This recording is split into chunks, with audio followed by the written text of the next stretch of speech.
Welcome in, everybody, to another episode of 410 Sports Talk. I'm James Haskell, along with my co-host Glenn Martin. Big news tonight in Ravens Nation here in Baltimore is sending shockwaves throughout Ravens flock. So we're going to get right into it. But before we do, take a quick second, hit the subscribe button, turn your notifications, because, ladies and gentlemen, we report on the Ravens morning, afternoon, and night. And if you want to stay up to date, you got to turn on your notifications. Give us a thumbs up. It does great things for the algorithm. And leave your comments below as always. Glenn, break the news for us. What do we got? Yes, the Baltimore Ravens and defensive coordinator Don Wink Martindale have mutually agreed to part ways, ending his run as defensive coordinator for the Baltimore Ravens.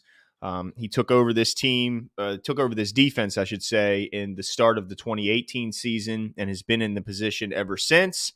And certainly coming off of his worst year at the position as far really in any measure, except for, I guess, maybe overall defensive run defense, because he certainly ranked number one in that. And you can't do much better than that. But definitely his worst season. Brandon season. Williams. And Calais Campbell, and others. But yeah, he certainly had his worst season here, finished the year 19th ranked in points given up and 25th in yards surrendered. But were you surprised to hear the news today, Jimbo? Well, Glenn, I'm just going to pat myself on the back again because if you recall, don't hurt yourself. If you recall, we did our video on Greg Roman and we did our video on Wink Martindale. And so far, I'm 1 for 1. Okay. As far as what I wanted, not necessarily what I thought would happen, but I did. You wanted Wink gone? I did and I didn't. But ultimately, I did want Wink to be gone because I wanted something different. Like, it was just, there's really no other explanation other than that. I just wanted something different. Like, I knew what Wink had and I knew what his defense could do at its healthiest. Just kind of wanted something different. However, I agree with you 100% more referring to that video that, like, it was really hard to fire a guy like this and based on the statistics that he's been able to do with that he's been able to churn out with a healthy defense relatively consistently. I don't think you can blame you can knock Wink for the insane amount of injuries they had this year. So yeah, ultimately I was surprised, to answer your question. I was surprised. What about you? Yeah, I was extremely surprised. And this may, I guess we shouldn't have, we should have sensed something was coming with the delay in Harbaugh's, end of the year press conference that he does every season.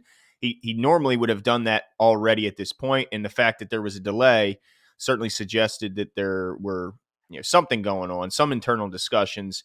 But the reason I was surprised most about it was, look, in 2018, the defense ranked second in points given up and first in yards surrendered. And he also coached 3 Pro Bowlers on that defense. In 2019, the defense ended third in points given up and fourth in yards surrendered and had 4 Pro Bowlers on the roster. And in 2020, second in the league in points surrendered, 7th in yards, and 3 Pro Bowlers. So even though this year was a clear dip, when his team was relatively healthy, I mean, you're never fully healthy in any NFL season. Sure. But in all 3 of those years, certainly more healthy than this year, and they were top 3 in points in all 3 years. And ultimately, and they were good in yards too, but ultimately it's about points that matters most. And if you tell me that your defensive coordinator, when you have a normal year of injuries, because obviously this year was an abnormal amount of injuries, in a normal season of injuries, he can say, I can guarantee you top 3 in points. And I think anyone would sign up for a top 3 defense. So shocked in the sense that it seemed like the players loved him. He put out always had a defense that, you could be proud of as a Ravens fan until this season with the depletion of our secondary. But still, even this year, as bad as they were number 1 in the league against the run. Now, people say, well, that's because they were so bad against the pass that teams chose to just pass and not run. And while I agree to some extent, teams definitely attempted to establish a run against the Ravens. I mean, I think ask the Steelers. Yeah, ask the Cleveland Browns that were number 1 in the league in rushing. When they ran into the Ravens, they had 40 yards on the ground. So if you can't tell me that the Browns, who have Baker Mayfield under center, came into a game with a game plan to avoid giving the ball to Nick Chubb and and just put the ball in Baker Mayfield's hands. I find that hard to believe. And if you watch the game, you'll see that is not the case. It's just the Ravens did a fantastic job of slowing down the run attack and really struggled against the pass. So for those reasons, I'm extremely surprised. And also, it seemed like they had a good working relationship with John and Yeah. Wink. And I would love to know. So for me, what tells me is that maybe they went to Wink. Like, tell me what you think about this. Maybe they went to Wink with some philosophical changes that they wanted to put in place, and maybe Wink wasn't receptive to those changes. I'm trying to think Well, of why they before we decide to read fire him. before we read through the lines, I want to do that. Let me read John's statement because that might help Sure. us kind Okay. of do that. You know what I'm Okay. saying? Mm-hmm. So John Harbaugh said, after several productive conversations, Don and I have agreed to move forward in separate directions. You know what they say, right? You say it was mutual, but it never was, right? Yeah. We have had a great run on defense, and I'm very proud of what has been accomplished and the work he has done. Don has been a major contributor to the success of our defense since 2012, and especially since he became defensive coordinator 4 years ago. He's done a great job. Now it is time to pursue other opportunities. Sometimes the moment comes, and it's the right time. I'm personally grateful for our friendship, for everything he has done in Baltimore. So, yeah, I mean, like you said, one of the things that's important here is it says, just as a note, Baltimore's defense ranked among the NFL's best under Martindale for much of his tenure as coordinator, ranking first overall in 2018, as you said, fourth in 19, and seventh in 20 overall in defense. So, yeah, nothing to shake a stick at, right? I mean, those are great numbers. But I wanted to read that because, that kind of leads into your point. Like, as you were mentioning, I do think that could have had let me tell you what really happened, Glenn. Okay. Get ready for this. Fill me in. John said, look, Don, Greg, you guys, we're going to put you in a room, duke it out. Whoever comes out, one of you are getting fired. Hold on. Like no Squid one's Game. coming out of a room with Wink Squid Martindale. Game. Hey, hold on.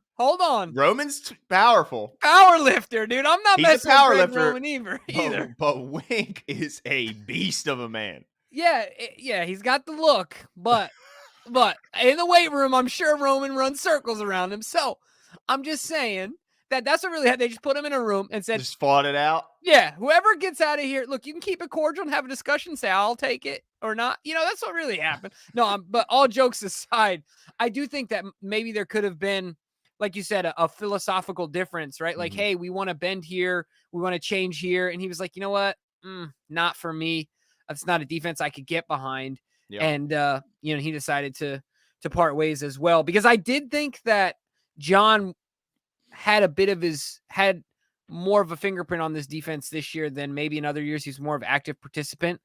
And maybe it was causing a little rift. This is all hearsay, right? Like, I'm not hearing this. Well, Wink has always credited John with being a big part of the construction of the defense and the way that they reveal that defense and teach that defense. He credited it, a lot of that to John and making it such a coachable and easy defense to understand, and that therefore you can play fast. Yeah, so I mean that, maybe he just took it one step too far. Maybe, and he just said, like you said, I can't. I have to be passionate about the defense I'm coaching, and with these parameters, I can't be passionate, because the opening sentence is really what all that matters to me, is about the productive conversation, which tells me really they had some tough conversations. Yeah. I doubt that he wanted to move in this direction, being John, and Wink may not have wanted to. So I have a feeling those were some pretty tough conversations, and that Wink just said, I can't get behind this philosophy. Now, I don't believe that Wink will have a very difficult time finding work. I think his resume kind of speaks for itself, and the way the players play for him does as well. So I think he'll have a job if he wants one. Now, the Ravens still are on the hook, I believe, to pay him for this upcoming season. So he could choose to sit out a year and try and get a head coaching job, which is what he's really been pursuing over the last couple of years and hasn't had any luck. Or he could decide to double dip, get back into the ranks of coaching this season, and get paid by the Ravens to coach against them. Yeah, it'll be really interesting to see what happens with Wink. But I want to talk about this because I think it's interesting. I want to get into potential candidates. So I agree with you. Wink has the world is his oyster. I mean, he's going to get a job. I don't think I'll have any issues with that. We won't see Wink filing, any grievances or No trying to get any unemployment. extra money. Yeah, none of that, right? Like he's going to easily get a job. But this I think is interesting. I want to talk about other candidates, but briefly before we do, I feel like we've kind of talked about the offense is built around Lamar Jackson. Mhm. I feel like a lot of this defense is built around the way Wink wants to run a defense. That being said, he needs corners that can play man to man and Yeah. relatively speaking thrive in that scenario. Mhm. Um, so it will be really interesting to see what candidates come on board and if they will like rip and replace his defense, right? And do Mhm. something Mhm. totally different or do some sort of a hybrid, right? In my mind, I can see John saying, all right, we've seen Dean Pease, we've seen Wink Martindale. They're two extremes. Can we just do something in the middle, guys? Like, you know what I Yeah. mean? But strategically, it will be interesting to see what that is. And I think that kind of helps us narrow down Mhm. because I don't see a rip and replace, in my opinion. I see some changing and some molding, but I don't see an absolute change in methodology. And so I think that helps kind of narrow down who our candidates will be. What do you think about Yeah, about that's that it. No, idea? that's a really good point. And I think as long as John's here, you're right. But at the same time, we saw a pretty huge philosophical change when we went from Joe Flacco to Lamar Jackson. So, Yeah, um, we've and it seen that basically John happened will. in one season. I mean, Yeah, John, if John decides he's going to change that's things, true. he will go all in from a coaching and personnel standpoint.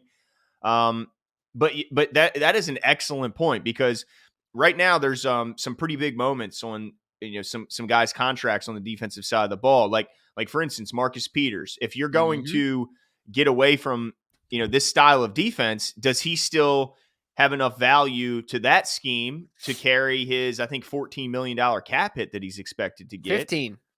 15. So I think you're right. I think if we just say there's a delay in hiring the defensive coordinator, watch what they do on their personnel, and that'll kind of start giving you an idea of which direction they're moving. Yeah. That's a very very good point. I would like to think since John was so involved with the construction of the defense that they would want to stick in something similar. But I Hmm. also, just judging by his past, wouldn't be surprised if they go to a complete zone look and go like more of a cover three style like we see other teams use. So it is man, that's going to be an interesting development. But But you see what I'm saying, right? Because I feel like our corners are a certain type.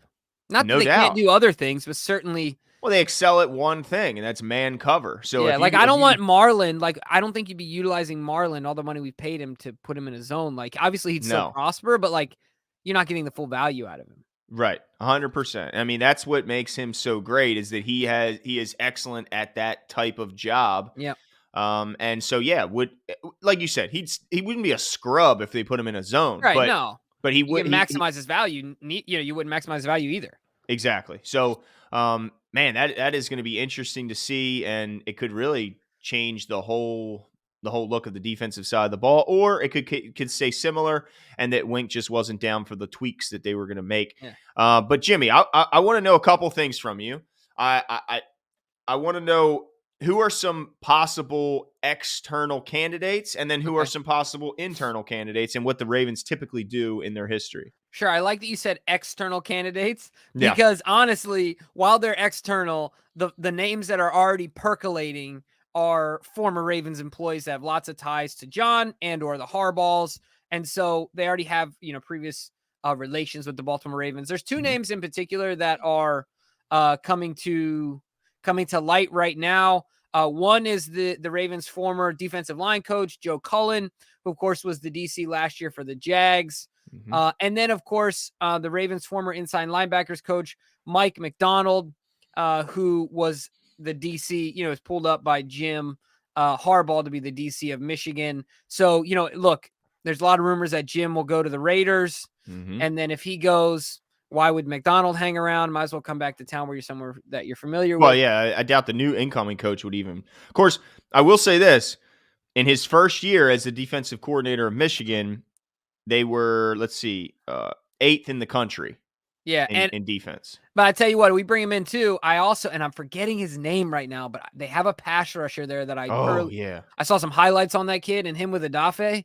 and apparently they both went to the same prep school, Adafe and him. Hey, If I well, remember reading correctly. whatever's Imagine in the them two water at that together. prep school. Exactly. Yeah. I mean, but there's two other internal candidates that I want to bring up, and I haven't heard them from like sources. This is just you're getting it straight from the horse's mouth right here. 410 Sports Talk, ladies and That's gentlemen. it. All right. So I want to bring up one that I don't want to see, but he's a former DC, so you can't. We got to talk about him. Rex Ryan. Is it Rob possible? Ryan. Or excuse me, Rob Ryan. Yeah, I'd love if Rex I'd came out of, sign up for Rex. but Yeah. he not leaving ESPN. He's gonna No, go. he's got it too good. Yeah, but excuse me, Rob Ryan, his big belly and his mullet could find his way back into a DC job, and this is maybe my front runner, Anthony Weaver, the former Raven, who came onto the defensive staff this year. These are big words. This is a big comparison, so I'm kind of hesitant to do this, but I'm speaking strictly in the form with which they talk. Mike Tomlin is an inspirational leader. There are transactional leaders and inspirational leaders. Mike Tomlin is an inspirational leader. I think if you just listen to Anthony Weaver talk, he's very much that same type of inspirational leader. I think players would love to play for him. And so I think Anthony Weaver could be another solid candidate, man. And I think he deserves consideration. Yeah, I think he was the odds-on favorite replacement if Wink were to get a head coaching job. That was the guy everyone said, this is the guy in training to take over. And we have to also point out that the Ravens have always filled their coordinator position from within. If the head coach was not part of the package that was let go, the head coach always promoted from within in order to find his next DC. So that could certainly bode well for either one of those guys, but specifically for Anthony Weaver, I think it's just a natural progression. Rob Ryan has been there, done that, had some successes, had some failures, whereas Anthony Weaver is still relatively new to the coaching game, and certainly has a long career in coaching ahead of him. So there is one other name though that I want to bring up that has been with the organization for a couple years now, and that's Chris Hewitt, who is currently listed as the defensive pass game coordinator. Which, if your defensive passing defense is 32nd, it certainly doesn't it doesn't look good for you. Imagine going into John's office and being like, "I want a raise." Yeah. Can I get the job? But he has been around the team. There is a lot of excitement about his career, as he develops and continues to grow. But he might be a little bit early in stages for that. But be on the lookout for Chris Hewitt to at least get an interview. If they announce the interviews, I'm not sure if they do or not. But I think you look out for him because I think they want to promote within. So I think, in my opinion, the leader is definitely Anthony Weaver, and then right behind him is Chris Hewitt, because of their history. Now, if they go outside, I think they bring Cullen back, who is now available with the Jaguars releasing their whole coaching staff, and then they could bring McDonald back if Jim makes the jump to the NFL. Yeah, going to be really interesting. I think that I agree with you there. I think Anthony Weaver is the most likely. And one last question. Yeah. When you saw that, what were your thoughts on Greg Roman? Like, is he next? Is he? I think that was the release valve. Like, it was one or the other. One of them had to get the X. I think that Greg finds a way to hang around, man. Because if you would have asked me to... Right, Greg's getting fired. Right. Like 2 weeks ago, if you would have said, who's more likely between these two? I would have said, definitely Greg. I mean, so shocked. But Greg Roman has endeared himself with the Harbaugh brothers. That's true. Jim has had him since what, Stanford, or before that? Well, now I don't know if they were before that. But certainly at Stanford, they were together, did great things. Well, but Wink Martindale seems like a heck of a good friend to John. No, you're right. You're right. Absolutely. I'm not discrediting that either, but Greg's got to be doing something. I don't know. Maybe Greg's just more flexible with his ability to take people's input and implement it. And maybe it's interesting because we talked about Greg being the rigid one potentially. And once again, this is just our thoughts. Yeah, this is speculation. But who knows? Really going to be interesting. At the same time, though, I wouldn't be surprised if news comes out within 24 hours that Roman's gone too.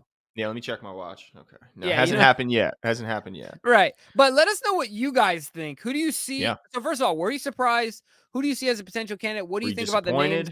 Yeah, what exactly? What was your initial reaction?